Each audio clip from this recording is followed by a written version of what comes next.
알고 배우고 실천할 수 있게 인도하여 주시옵소서. 모든 말씀 예수님의 이름으로 기도드립니다. 아멘. 이방인을 위한 예수님의 일꾼이라는 제목으로 이 시간 말씀을 전하도록 하겠습니다. 제가 처음 부름을 받았을 때가 대학 시절 때 하나님을 위해서 이렇게 부름을 받았습니다.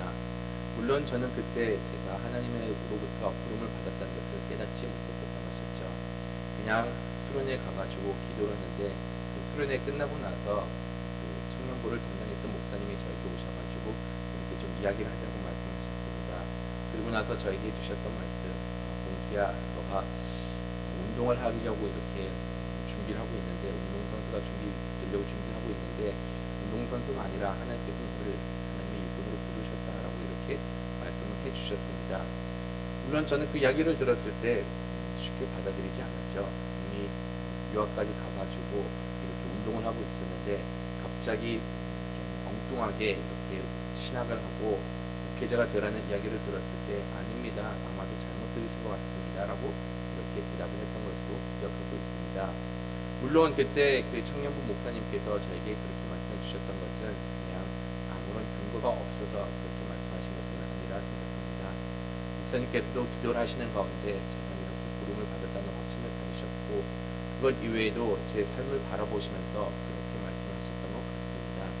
특히 목사님께서 제 삶을 바라보셨을 때는 지금 제가 자라왔던 그 모든 배경들 많이 달랐던 부분들이 있었고, 그런 배경을 봤을 때 하나님께서 그만한 인격으로서 저를 이렇게 세워주셨고, 그것 이외에도 하나님께서 저에게 주신 달란트를 봤을 때 이것은 운동선수보다는 차라리 신학을 하는 것이 훨씬 더 맞았기에 하나님께서 주신 달란트 모든 것들을 종합해 보았을 때는 내가 하나님을 위해서 사는 것이 이렇게 맞다라고 보시면서 그렇게 조언을 해 주신 겁니다.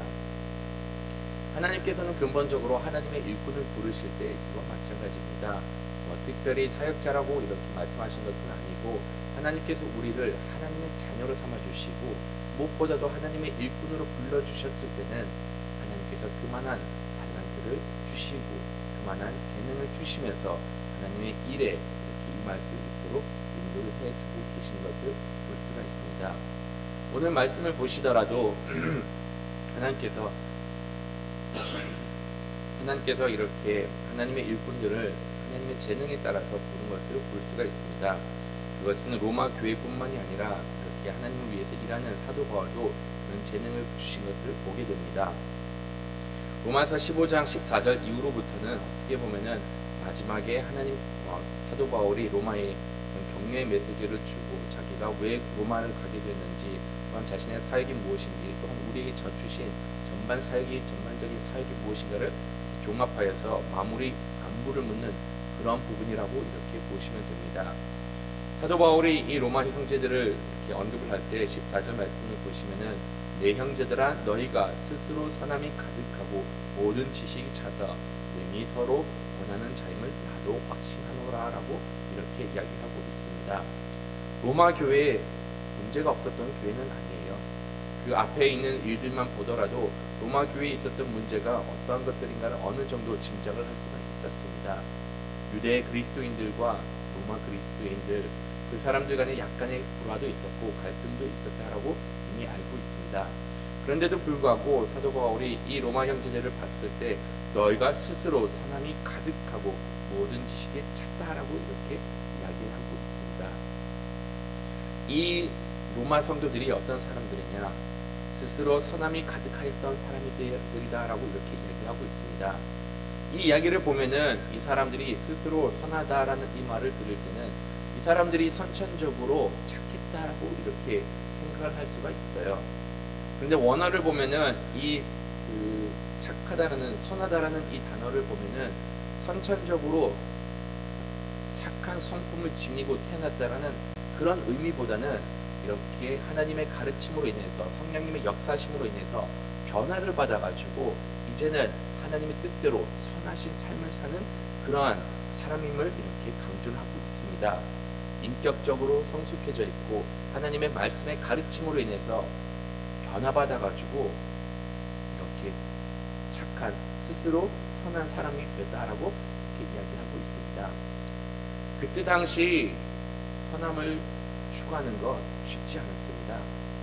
로마 사회를 여러분들도 아시다시피 많이 타락했던 사회였고 폭력을 행했고 그런 다음에 많이 문란했던 그런 사회였습니다.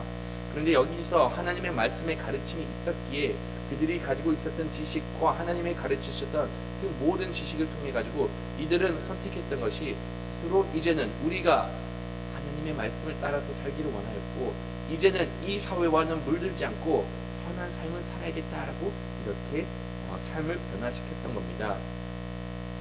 하나님께서는 바로 이러한 사람들을 통해서 하나님의 일들을 이뤄나가고 있습니다. 우리가 생각하는 것, 내가 하나님을 위해서 쓰임을 받겠다라고 하면은 우리는 거룩해져야 된다, 우리는 경건해져야 된다, 이러한 생각을 많이 하곤 합니다. 하나님의 백성이기 때문에, 일꾼이기 때문에 거룩과 경건이 가장 중요하다라고 이렇게 생각을 할 때가 너무나도 많습니다. 저도 이러한 이야기 자주 들었어요. 저는 진정 물어보고 싶은 것이 경건하고 거룩한 것이 무엇일까? 간혹 주변에 거룩한 것을 추구하는 사람들을 보면은 그냥 걸음걸이를 좀 느리게 걷는 것, 교회에서 그냥 깊은 목소리로 이야기하는 것, 이런 것이 마치 경건과 거룩인 것처럼 이렇게 주장하는 사람을 간혹 보곤 합니다. 하지만 하나님께서 이런 사람들을 쓰는 것이 아니라 말씀에도 나와 있듯이 이렇게 선을 추구하는 사람, 하나님의 말씀을 통해서 인격적으로 성숙한 사람들을 하나님께서는 이렇게 하나님의 일꾼으로 부르신다는 것이죠. 이것을 어디서 볼 수도 있는가 하면은 사도행전 말씀을 참고를 하시면은 사도행전 11장에 거기서 안디옥에서 많은 그리스도인들이 생기게 되었습니다. 복음이 이렇게 이방인들께까지 이렇게 전하게 되어가지고 많은 사람들이 예수님을 믿게 됐는데 이때 예루살렘 교회에서 누구를 파송했는가 하면은 바로 바나바를 파송해가지고 거기서 그들에게 말씀을 교육시키고 그다음에 거기서 교회를 세워나가는데 바나바에게 이 일을 위임하였던 것이었죠. 근데 말씀을 보시면은 사도행전 11장 말씀을 보시면은 그때 바나바가 어떤 사람이었는가를 묘사되어 있는데 11장 24절 말씀을 보시면 바나바는 착한 사람이요 성령과 믿음이 충만한 사람이라 라고 이렇게 말씀에 기록이 되어 있습니다. 바나바가 보내졌던 이유, 가장 먼저 그의 큰 장점을 언급할 때 그는 착한 사람이다 라고 이렇게 이야기를 한 겁니다. 그 다음에 믿음과 성령이 충만한 사람이라고 이렇게 언급을 하면서 가장 먼저 그의 장점을 꼽았을 때 그는 착한 사람이다라고 이렇게 이야기를 한 겁니다. 우리가 하나님의 일을 할 때 믿음이 좋아야 됩니다. 또한 성령 충만해야 됩니다. 하지만 이것은 근본적으로 갖춰져야 되는 그러한 하나님의 일꾼이 자질인데 그거로 인해서 우리가 추구해야 되는 것 다름 아닌 착한 사람, 선한 사람이 되어야 함을 이렇게 이야기를 해주고 있다는 것이죠. 만약 우리가 이러한 선함이 없고 우리가 이렇게 인격적으로 하나님의 형상을 닮아가지 못한다라고 하면은 우리가 하나님의 일을 한다고 하더라도 그런 가운데 불화를 일으킬 때가 있고 하나님께 영광을 돌리기보다는 오히려 하나님의 이름에 묵지를 할 때가 있는 것을 너무나도 많이 봤습니다. 내가 하나님을 위해서 일을 한다라고 하는데 선함과 착함이 없다 보니 상대방에게 무례하게 행동하는 사람 정말로 많이 봤습니다. 내가 하나님의 일을 한다라고 하는데 정작 인격적으로 갖춰지지 못하고 선한 그런 마음이 선한 삶을 살지 않다 보니 하나님의 일을 하는데도 불구하고 온갖 악행과 온갖 불법을 저지르면서 하나님의 일을 한 것을 보았습니다. 만약 이런 일을 했을 때 이것이 과연 하나님께 영광이 되었지 한 번쯤은 생각해 볼 필요가 있습니다. 거룩함과 성령 충만함 이것이 오히려 왜곡된 모습으로 나왔을 때는 이렇게 왜곡된 모습으로 이렇게 나왔을 때는 하나님의 선하심과 착함을 드러내기보다는 오히려 자기 욕심으로 이렇게 뻗어나갈 수가 있다는 것이죠. 말씀을 알면 알수록 하나님께서 좋아하시는 것은 다름이 아닌 인격의 변화, 그리스도의 형상을 닮아가는 것입니다. 사도 바울이 이렇게 이야기를 하면서 내가 너희 이런 것들을 다시금 이야기하는 것은 이 모든 것들이 다시금 생각나게 하기 위해서 너희들에게 주신 하나님의 은혜가 얼만큼 크기가를 깨닫기 위해서 내가 이 모든 것들을 언급을 해줬고 지금 이 로마서를 쓰게 됐던 배경도 이와 마찬가지다라고 이렇게 이야기해주고 있습니다. 사도 바울이 지금까지 이야기했던 그 모든 것들, 이 있는 로마서에 있는 그 모든 것들, 교리로부터 시작해가지고 삶에 적용이 됐던 그런 모든 것들을 보면은 사도 바울이 뭐 특별한 새로운 것을 가르친 것은 아닙니다. 이 15절 말씀을 보시면은 그러나 내가 너희로 다시 생각나게 하려고 이렇게 이야기를 하고 있습니다. 사도 바울이 이들에게 훈계했던 것, 아니면 이들에게 교리를 가르쳤던 것, 사도 바울이 뭐 특별히 잘 알아서 내가 뭐 남다르게 비밀을 알고 있어서 이렇게 편지를 쓰게 된 것은 아닙니다. 다시금 생각나게 하기 위해서 이렇게 이 로마서가 기록이 되었다라고 알려주고 있는 것이죠. 로마에 있었던 사람들도 어떻게 보면은 이미 하나님의 은혜를 알고 있었습니다. 우리가 믿음으로 구원을 받는 것, 그것 그들이 이미 알고 있었던 것이었죠. 그것 이외에 하나님께서 그들을 택하여 주셨고 하나님께서 그들을 사랑해 주셨던 것, 이것도 알고 있었던 사실이었습니다. 또한 하나님께서 유대인들뿐만이 아니라 이렇게 이방인들에게까지 복음을 전해주는 것, 이것도 알고 있었던 것이었죠. 그런데도 사도 바울이 이렇게 이야기를 하는 것, 다시금 이 모든 것들을 기억나게 하기 위해서 내가 너희들에게 새로운 걸 가르치고 뭐 신비한 거 가르친 거 아니다. 내가 우리가 이미 알고 있는 것을 가르쳐주고 있는데 이렇게 알고 있는 것을 때로는 우리가 잊어버리기 때문에 그것을 다시금 상기시키기 위해서, 생각나게 하기 위해서, 무엇보다도 이것이 생각남으로 인해서 우리가 하나님으로부터 받는 은혜가 얼만큼 큰지를 다시금 깨닫기 위해서 내가 이러한 모든 것들을 전하고 있다라고 이렇게 이야기를 하고 있습니다. 우리는 간혹 신앙생활하다가 새로운 것을 찾을 때가 있습니다. 이것보다 뭔가 더 깊은 의미가 있는 것이 아니냐, 아니면 이것보다 우리가 뭐 좀 더 색다른 것을 좀 들어보기를 원할 때가 간혹 있습니다. 하지만 여러분, 성경에는 더 이상 새로운 것은 없습니다. 하나님께서 우리가 어떻게 하면 구원을 받을 수 있는지 이미 가르쳐 주었습니다. 우리는 행실로 구원을 받는 것이 아니라 우리가 우리의 입으로 하나님을 믿는다라고 시인했을 때 구원을 받는다라고 하나님께서는 말씀해 주셨습니다. 우리가 우리의 입으로 시인했을 때는 그 가운데 믿음이 있기 때문에 끝내는 우리가 믿음으로 인해서 구원을 받는 것이고, 이 믿음은 우리의 삶 속에서 고백하는 것으로 인해서 우리가 구원을 받는다라고 이렇게 말씀을 해 주신 것이죠. 믿음으로 구원을 받는데 추가적으로 뭔가를 더 해야 된다라고 하면은 그것은 하나님께서 우리에게 가르쳐 주시는 교리는 아닙니다. 오히려 믿음 더하기 뭐 추가적인 것을 이야기를 한다라고 하면은 그것은 이단인 것이지 하나님께서 가르쳐 주신 것이 아니라는 거죠. 하나님께서는 우리에게 이미 가르쳐 주신 것, 믿음으로 구원을 받는다라고 말씀해 주셨습니다. 그것 이외에 우리가 말씀을 들을 때 솔직히 그렇게 큰 내용들은 있는 것은 아닙니다. 우리가 설교를 들었을 때 그냥 그 핵심적인 부분을 다룬다라고 하면은 믿음으로 구원을 받는다라고 이렇게 이야기를 합니다. 하나님의 자녀로서 날마다 말씀을 듣고 살아야 된다라고 이렇게 가르쳐주고 있고, 유혹에 넘어가지 말라고 가르쳐주고 있고, 그런 다음에 우리가 하나님의 자녀로서 전도를 해야 된다는 것, 복음을 전해야 된다는 것, 이런 핵심적인 말씀을 가르침을 주고 있다는 것이죠. 물론 이것을 포장을 좀 달리하면은 오는 기쁨과 은혜는 다를 수가 있지만은 근본적인 것은 변하지 않는다는 겁니다. 하지만 우리가 이렇게 알고 있는 것을 다시 들을 때 생각이 나게 되고, 그런 가운데 또다시 새로운 은혜를 주기 때문에 이런 은혜 가운데 우리가 하나님의 일을 감당을 하게 됩니다. 사도 바울도 이런 은혜가 충만하였기 때문에 그가 하였던 말, 내가 하나님을 위해서 일꾼이 되었고 예수님을 위해서 일꾼이 되었다. 내가 이렇게 하나님의 부르심에 따라서 제사장 직분을 감당하게 되었고 이방인들을 하나님으로부터 인도하는 이 사역을 감당하게 되었다라고 이렇게 이야기를 하였습니다. 하나님의 은혜를 매 순간마다 기억할 때 이렇게 자기의 삶을 하나님께 온전히 드리게 되었던 것이었죠. 특별히 말씀을 보시면은 사도 바울이 이방인을 위해서 자기가 부름을 받았다라고 이렇게 이야기를 하고 있습니다.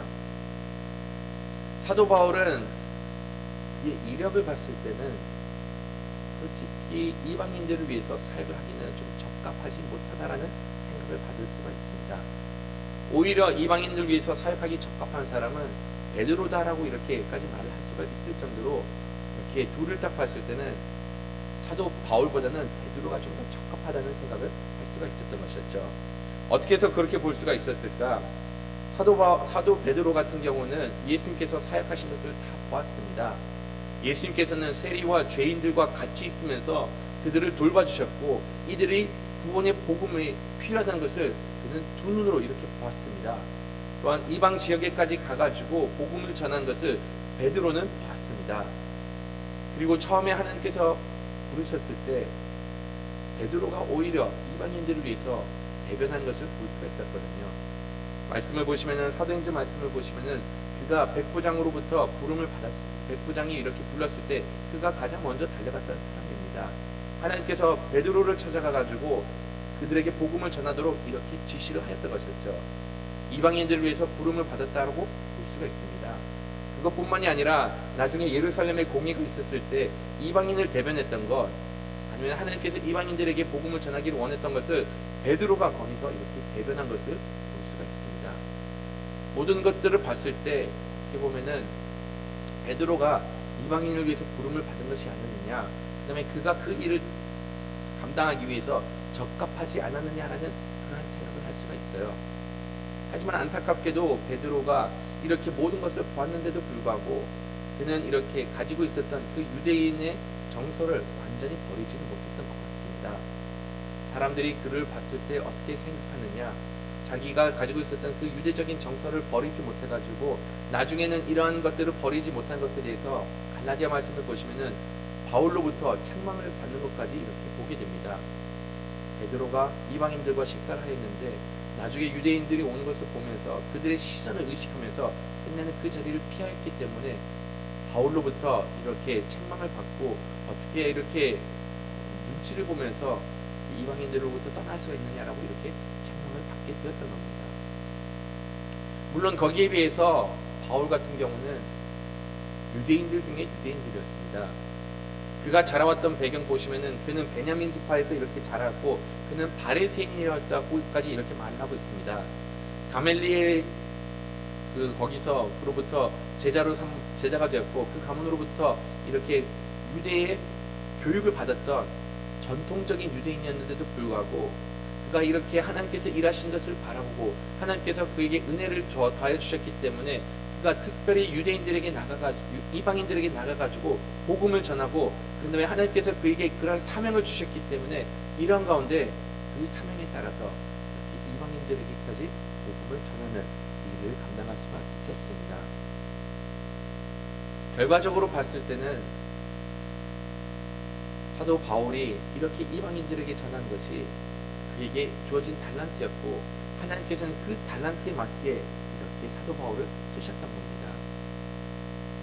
하나님께서 우리를 부르실 때도 이와 마찬가지입니다. 하나님께서는 우리에게 각자 하나님을 섬길 수 있는 그러한 재능을 주셨고 하나님께서는 우리가 어떻게 하면 하나님을 가장 영화롭게 섬길 수가 있는가를 이미 가르쳐주고 계셨던 것이었죠. 그러면 우리가 이러한 받은 달란트로 인해서 하나님께 영광을 돌려야 되는 것이고 우리가 이렇게 받은 달란트로 인해서 하나님을 섬기기를 원하고 계신 겁니다. 참 감사하게도 우리 교회에서는 직분을 받았는데도 불구하고 그 직분에 따라서 그냥 자기가 잘하는 그냥 그 분야에서 열심히 섬기는 것을 보게 됩니다. 내가 특별히 집사 직분을 받았다고 해서 권사 직분을 받았다고 해서 아니면은 장로 직분을 받았다고 해서 이제는 내가 그런 일들을 멀리한 것이 아니라 비록 내가 이런 직분을 받았는데도 불구하고 이렇게 섬기는 분야가 내가 이것을 잘하다 보니 그 부분을 끝까지 놓지 않고 섬기는 많은 성도님들을 보고 납니다. 간단한 예를 들자라고 하면 우리 교회에서 오신 장로님들을 보시면은 그분들에게서 주신 직분이 있지만은 그럼에도 불구하고 나에게 주어진 달란트가 이런 것이니 내가 이 섬기는 것은 아직까지 정말로 이렇게 열심을 다해서 섬기는 것을 볼 수가 있습니다. 하나님께서는 이것을 우리들로부터 여전히 요구를 하고 계신다는 것이죠. 우리에게 주신 달란트가 있으니 그 달란트로 그 하나님을 섬기기를 원하고 계십니다. 하나님께서는 우리가 근본적으로 어떻게 섬기기를 원하고 계실까요? 물론 하나님의 영광을 위해서 각자 주어진 그 일들을 감당해 나가기를 원합니다. 그러나 궁극적으로 하나님께서는 원하시는 것, 이를 통해서 하나님께 영광을 돌리는 것이고 이를 통해서 아직까지 하나님을 모르는 사람들에게 복음을 전하여지고 하나님을 소개하는 것이 하나님께서는 궁극적으로 원하시는 것을 보게 됩니다. 사도 바울도 이렇게 이야기를 것, 자기가 이렇게 모든 한 것, 열매를 맺고 그 다음에 모든 것이 하나님께 영광을 돌리는데 내가 이렇게 하는 것은 궁극적으로는 내가 복음을 전하기 위해서 하는 것이다 라고 이렇게 이야기를 하고 있습니다. 지금까지 나도 그렇게 해왔고 지금까지 내가 너희들에게 가는 이유 역시 마찬가지로 복음을 전하기 위해서 가는 것이고, 내가 이렇게 가는 것, 내가 간다고 하더라도 걱정하지 마라. 내가 아직까지 하나님을 모르는데 가가지고 복음을 전하겠다라고 이렇게 이야기를 하고 있는 겁니다. 하나님의 자녀로서 주신 그 많은 달란트, 결과적으로는 우리는 하나님을 전하는데 사용을 해야 됩니다. 여기서 한 가지 조심해야 될 것은, 우리가 전도해야 된다라고 이렇게 듣다 보면은 자연스럽게 생각하는 거, 교회를 전해야겠다, 우리 교회를 홍보해야겠다라는 생각을 하곤 합니다. 아마도 이것이 많은 교회에서 주장을 하고 있는 것이기 때문에 때로는 그러한 잘못을 범할 수가 있는데, 우리가 해야 될 것은 하나님을 전하는 것입니다. 예수님을 소개하는 것이고, 예수님을 믿었을 때 우리가 구원을 받는다는 것을 아직까지 믿지 않는 사람들에게 전해야 될 의무와 책임이라는 것이죠. 그런데도 안타깝게도 많은 교회에서 아니면 많은 이들이 예수님을 전하기보다는 자기 교회를 홍보하는 데 급급한 모습을 보곤 합니다. 하지만 여기서 말씀에 나와 있듯이 남의 터에다가 이렇게 집을 짓는 것이 아니라 아직까지 하나님을 모르는데 거기다가 이렇게 복음을 전해야 된다라고 가르쳐주고 있다는 것이죠. 교회는 많이 세워져야 됩니다. 우리 교회가 비대해지기보다는 우리 주변에 믿는 사람들을 더 많이 세워가지고 그들이 각자 복음이 전해지지 않는 곳에 가가지고 교회를 세우고 그런 가운데 하나님을 섬겨야 한다는 것이죠. 이것이 하나님께서 정말로 기뻐하시는 일이자 이것이 우리가 추구해야 될 방향임을 이렇게 가르쳐주고 있습니다. 제가 예전에 한번 자녀들하고 이렇게 놀이터를 한번 들리게 되었는데, 그 놀이터 좀 멀리 있었던 놀이터였습니다. 그러니까는 민속촌에 있었던 그 주변에 있었던 놀이터였던 것이었죠. 거기서 애들하고 이렇게 신나게 놀고 있는데 갑자기 보니까 어느 성도님들이 오셔가지고 열심히 전도를 하시더라고요. 그래서 그렇게 전도하는 모습을 보면서 너무나도 기쁘고 정말 하나님을 열심히 전하는구나라는 그런 마음을 보면서 되게 마음이 그냥 기뻤습니다. 그런데 이렇게 전도하는 것을 딱 보니까는 예수님을 전하기도 같이 전했습니다. 하지만 보니까는 자기의 교회를 홍보하는데 정말로 되게 열심을 다하더라고요. 근데 그 교회 좀 규모가 있는 교회이고 그 교회의 위치를 제가 알았는데, 그 민속촌에 있었던 그곳에서부터 그 교회 있는 데까지 가려고 하면은 차로 적게는 한 30-40분 이상을 이렇게 운전해야지 갈 수 있었던 그런 교회였습니다. 그런데도 불구하고 그곳까지 와가지고 복음을 전하는 것은 높이 서야 되는데, 복음을 전하기보다는 오히려 그 교회의 이름을 좀 강조하는 것을 많이 보게 되었습니다. 그런 것을 보면서 물론 그래도 안전한 것보다 100배 좋지만은 조금 안타깝다라는 생각을 하게 됐습니다. 왜냐면 그쪽 지역만 하더라도 이미 교회들도 정말로 많고 거기서 추천해 줄 만한 교회, 제가 알기로는 두세 군데 이상 있었는데도 불구하고 아직 자기 교회를 이렇게 강조하는 것을 보면서 조금은 아쉬운 마음이 들었습니다. 우리가 해야 될 건 주신 그 모든 달란트로 하나님을 전하는 겁니다. 하나님께서 주신 달란트로 이 교회를 이렇게 성장시킬 수가 있었지만은 더 나아가서는 우리가 추구해야 될 것, 하나님을 더욱더 전하는 것이고, 그런 다음에 모든 사람들이 하나님 앞에 나온 것을 우리가 궁극적으로 추구해야 할 방향임을 이렇게 가르쳐주고 있습니다. 하나님께서 나에게 주신 달란트, 이 달란트를 그냥 묻히지 않으시고 하나님을 전하는데 열심히 사용하는 여러분들이 되기를 간절히 바라겠습니다. 이 성경 첫 번째 단락 읽도록 하겠습니다. 하나님은 어떤 분입니까? 사도를 이방인을 위한 예수의 일꾼으로 삼으셨으며 특별히 하나님의 제단에 바치는 제사장으로 부르셨습니다. 이것이 사도에게 주신 은혜였습니다. 하나님은 내게 은혜를 주셔서 하나님과 하나님의 나라를 위해 일하게 하십니다. 잠시 말씀을 생각하면서 기도하기를 원합니다.